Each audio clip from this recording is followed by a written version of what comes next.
আসসালামু আলাইকুম। এখন শুনবেন সংবাদ শিরোনাম।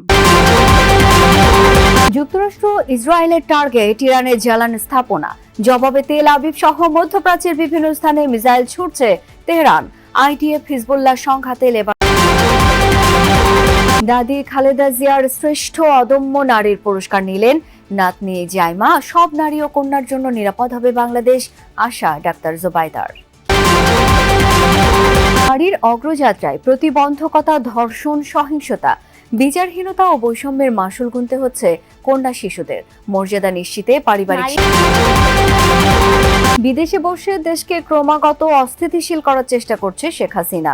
অভিযোগ মির্জা ফখরুলের, বললেন দেশে আর গুম, হত্যা ও রক্তের রাজনীতি হতে দেয়া হবে। এতক্ষণ শুনছিলেন সংবাদ শিরোনাম, এখন শুনবেন বিস্তারিত। একযোগে ইরানের ৩০টি জ্বালানি স্থাপনায় হামলা চালিয়েছে যুক্তরাষ্ট্র ইসরায়েল যৌথ বাহিনী।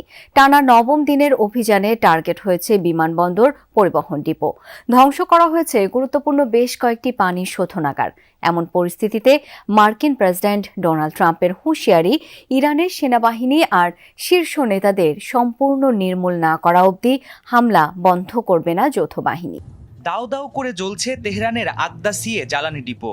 ইসরায়েলি বোমা হামলায় ব্যাপক ক্ষতিগ্রস্ত হয়েছে স্থাপনাটি। টানা ৯ দিন ধরে এভাবেই জ্বলছে ইরানের রাজধানী। মধ্যপ্রাচ্যে মোতায়েনকৃত বিভিন্ন মার্কিন ঘাঁটি আর বিমানবাহী রণতরী থেকে যৌথ বাহিনীর হামলা অব্যাহত ইরান জুড়ে। এরই মধ্যে দেশটির অর্থনীতির মেরুদণ্ড জ্বালানি শিল্পকে ধ্বংসে উঠে পড়ে লেগেছে তারা।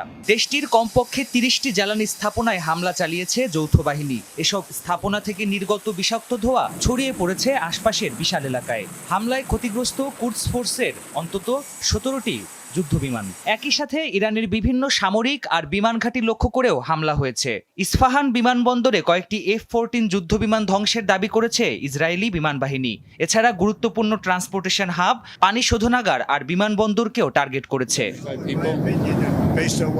এয়ারফোর্স ওয়ানে সাংবাদিকদের প্রশ্নের জবাবে মার্কিন প্রেসিডেন্ট ডোনাল্ড ট্রাম্প বলেছেন, ইরানের সেনাবাহিনী আর শীর্ষ নেতাদের পুরোপুরি নির্মূল না করে শান্ত হবেন না তিনি। যুদ্ধ থেকে পিছিয়ে আসার কথাও উড়িয়ে দেন। তাদের হামলা দিন দিন কমে আসছে, ড্রোন পাঠানোর সংখ্যাও কমেছে। মূল কথা, তাদের ধ্বংস করা হচ্ছে। একসময় হয় গণতান্ত্রিক অগ্রযাত্রায় অবদানের জন্য মরণোত্তর শ্রেষ্ঠ অদম্য নারী সম্মাননায় ভূষিত হলেন সাবেক প্রধানমন্ত্রী এবং বিএনপির প্রয়াত চেয়ারপারসন বেগম খালেদা জিয়া। রাষ্ট্রপতি মোহাম্মদ শাহাবুদ্দিনের হাত থেকে তার পক্ষে পুরস্কার গ্রহণ করেন নাতনি ব্যারিস্টার জাইমা রহমান। প্রধান অতিথির বক্তব্যে রাষ্ট্রপতি বলেন, পরিকল্পনা যতই নেওয়া হোক না কেন, সুফল পেতে ঘরে বাইরে দরকার নারীদের নিরাপত্তা। বাংলাদেশ হবে সব নারী ও কন্যার জন্য নিরাপদ। অনুষ্ঠানে এই আশাবাদ ব্যক্ত করেন সরকার প্রধানের স্ত্রী ডাক্তার জুবাইদা রহমান। অধিকার, ন্যায় বিচার, উদ্যোগ সব নারীর জন্য হোক, এই প্রতিপাদ্যে উদযাপিত হচ্ছে এবারের আন্তর্জাতিক নারী দিবস। রাজধানীর ওসমানী স্মৃতি মিলনায়তনে ছিল মূল আয়োজন। অনুষ্ঠানের প্রধান অতিথি রাষ্ট্রপতি মোহাম্মদ শাহাবুদ্দিন। এবছর নারী দিবসে গণতান্ত্রিক অগ্রযাত্রায় অবদানের জন্য শ্রেষ্ঠ অদম্য নারী সম্মাননায় ভূষিত হন সাবেক প্রধানমন্ত্রী ও বিএনপির প্রয়াত চেয়ারপারসন বেগম খালেদা জিয়া। রাষ্ট্রপতি মোহাম্মদ শাহাবুদ্দিনের হাত থেকে তার পক্ষে মরণোত্তর পুরস্কারটি গ্রহণ করেছেন নাতনি ব্যারিস্টার জাইমা রহমান। এছাড়া 5টি ক্যাটাগরিতে অদম্য নারী পুরস্কার দেয়া হয় আরও 5 বিশিষ্ট নারীকে।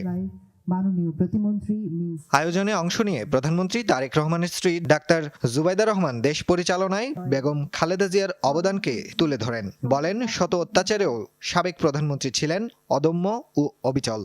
বাংলাদেশও এমন একটি দেশ হবে যেখানে প্রতিটি নারী ও কন্যা শিশু নিরাপদ, মর্যাদাবান এবং সম্ভাবনাময় উজ্জ্বল ভবিষ্যতের অধিকারী হবে। আপনাদের সাহস, প্রজ্ঞা ও নেতৃত্বই আমাদের আগামীর পথকে আলোকিত করবে।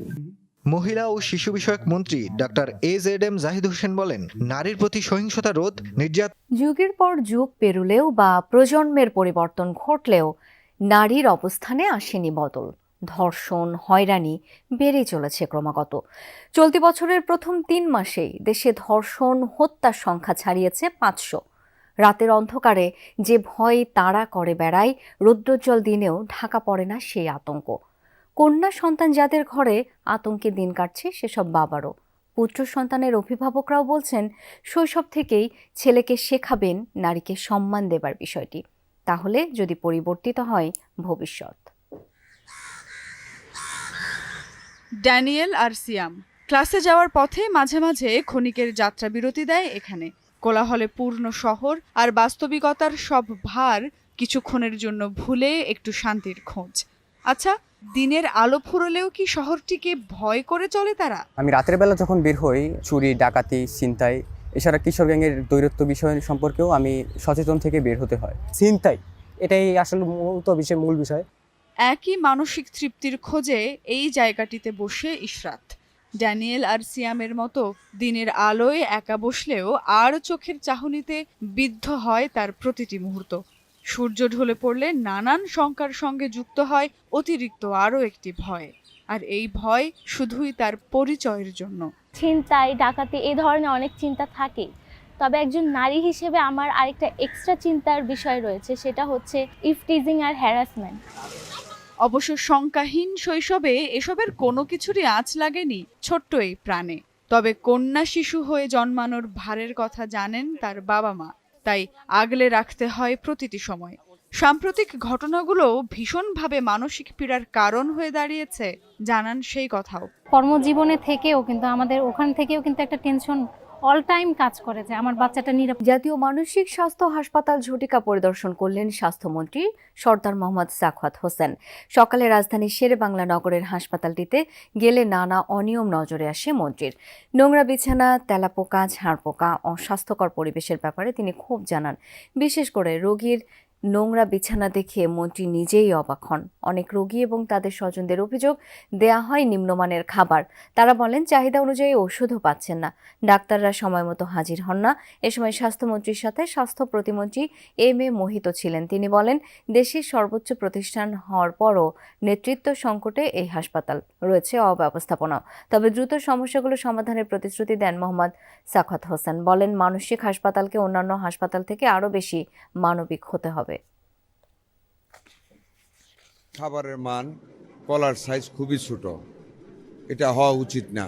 এই মান, এটা আমরা দেখতেছি অনেক উন্নতি করার মতো স্পেস রয়েছে। ডাক্তাররা যে কজনকে জিজ্ঞেস করছে, অনেকে ঠিক মতো আসে নাই, পরে আসছে, অনেকে হয়তো ঠিক মতো আসছে, কতজন আছে এটা এখন আমরা দেখব। লিডারশিপের অভাবে কিছু অব্যবস্থাপনা তৈরি হয়েছে। আমরা উপরতলায় দেখেছি রোগীদের ইনডোরে ব্যবস্থাটা গ্রহণযোগ্য পর্যায়ে নাই, সেটার ব্যাপারে আমরা দ্রুত ব্যবস্থা গ্রহণ করতে বলেছি। রাজধানীর 3টি বড় সরকারি হাসপাতালে দালাল বিরোধী অভিযান চালিয়েছে র্যাব। হৃদরোগ ইনস্টিটিউট, পঙ্গু হাসপাতাল ও শহীদ সোহরাওয়ার্দী মেডিকেল কলেজ হাসপাতাল থেকে 20 জনকে গ্রেপ্তার করা হয়েছে। পরে ভ্রাম্যমাণ আদালতের মাধ্যমে তাদের বিভিন্ন মেয়াদে সাজা দেওয়া হয়। রোগীদের হয়রানি এবং হাসপাতাল কেন্দ্রিক দালাল চক্রের দৌরাত্ম্য কমাতে সকাল থেকে অভিযান চালায় র্যাব 2। জানান